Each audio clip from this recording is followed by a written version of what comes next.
Ryan. It's Danny. Hi, how you doing today? Good. How are you? Good to hear from you. So I was curious. I read about some of the guest stars you got coming in this year, like Ryan Felipe, and I was curious if you guys have ever gotten, have you still gotten Breckin to come in for a guest spot? No, but we keep, every time there's a great character, we're like, Breckin, you should play this. And he's like, no, I'm too busy. I got to be in the writers' room. Breckin definitely is planning his great hello for Men at Work. We just don't know what kind of character it's going to be yet. I think it'd be hilarious if you did something like the Observer in Fringe, where he just kind of pops up and you you don't really know where he's going to pop up next. Yeah, just randomly in the background. Exactly. That would be fun. We could play a Where's Waldo with Breckin Meyer. Exactly. So, is there a particular episode or storyline you're really looking forward to fans seeing this year? Yeah, it just happened a couple weeks ago. Milo, who I play Milo, he's been working at Full Steam Magazine for a long time, and he basically gives up his job to pursue his dreams of being a novelist.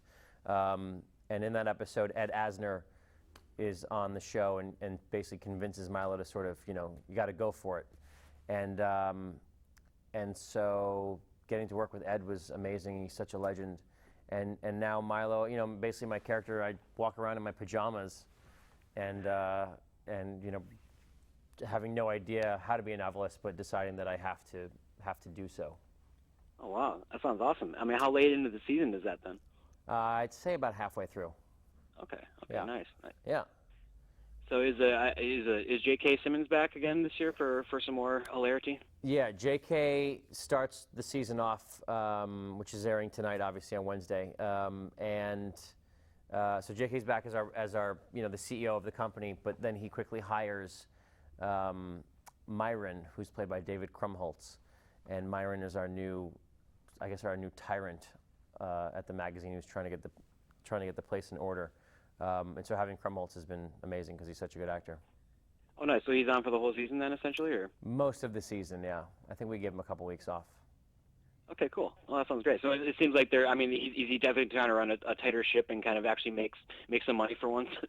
Yeah, exactly. The magazine industry is obviously getting crushed by the internet, and so he decides to cut corners and starts interviewing, deciding who he can fire and whatnot, and we're all paranoid about who's going to get cut. Nice. Is there anything you can say about any features that I know you have a couple of features that will be coming out this year. Yeah, I shot Hotbot with the Polish brothers, who are great filmmakers, and then I did a really fun movie down in Savannah, Georgia, called Killing Winston Jones with Danny Glover and Richard Dreyfuss. The movie's kind of a dark comedy, grumpy old men, I'd say. Be a quick version of it. Oh, nice. So is there, aside from trying to get Breckin on the air, is there anyone else in particular that you've been trying to reach out to get on that you think would be a good fit for the show? Bill Murray, but he's very hard to get a hold of. So if you see him, tell him to call us. Okay. Tell him to return our call. Okay. Who would you want him to play then? One of your fathers? Yeah, to play Milo's father would be like the greatest thing that ever happened. That'd be amazing. Yeah. It'd be amazing. I just don't see it happening. But we're going for the guys that we think we can get. We're hitting up, Harrison Ford and Brad Pitt, Will Smith, and so Sure. They'll be by at some point. Of course. They're all big fans, and I feel like the cameos, the season 7, season 8. So stay tuned. Nice. So I was curious if you could talk a bit about the reactions that you've been getting from fans. I know you're on Twitter, and I know all the guys are on Twitter. Can you talk about some of are there any fan reactions or fan kind of interactions that really stuck out over the last 2 years? Nothing really that sticks out. It's really nice sort of having people walk up to me saying, hey, I love that 70s show, and I also really love Men at Work. I like your new show. I think now that we've had some reruns playing and now we're hitting season 3, it's not kind of like, oh yeah, I heard about that show. I heard it's pretty funny. People have actually seen it now and enjoyed it. And, people are kind of watching it in marathons. They can watch it on iTunes. They can watch it at TBS.com. And so it's nice to have people actually have seen my new job as opposed to just my old job. Yeah, I can imagine. Is there anything you'd say about, I guess, how the I guess the dynamic on the set is I guess I imagine it's a pretty well established kind of tone now after going into season 3. Yeah. So I mean, is it really kind of a well-oiled machine by this point? Yeah, our weeks are great. They go by really quickly. You know, we table read on Monday, have a light rehearsal. Tuesday, come in, rehearse all day, and do a run through for the writers Tuesday afternoon.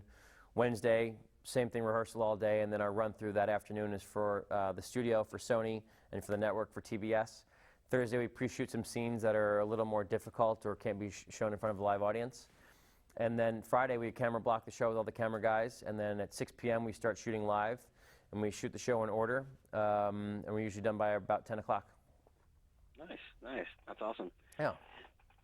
So, I mean, what would you like to say to anyone who might be on who hasn't seen the first 2 seasons about why you should get them to tune in for the season 3 premiere? Well, you get to see me naked a lot, and I think that's important for the American public to know what I look like underneath this beard. And you know, it's a show that you can just pop on the couch and click on and have no idea what's happening, but you'll start laughing. So I think that if you're looking for a laugh, tune in to Men at Work. Excellent. Well, that's all I have. Thanks so much, Danny. All right, Brian, have a good one.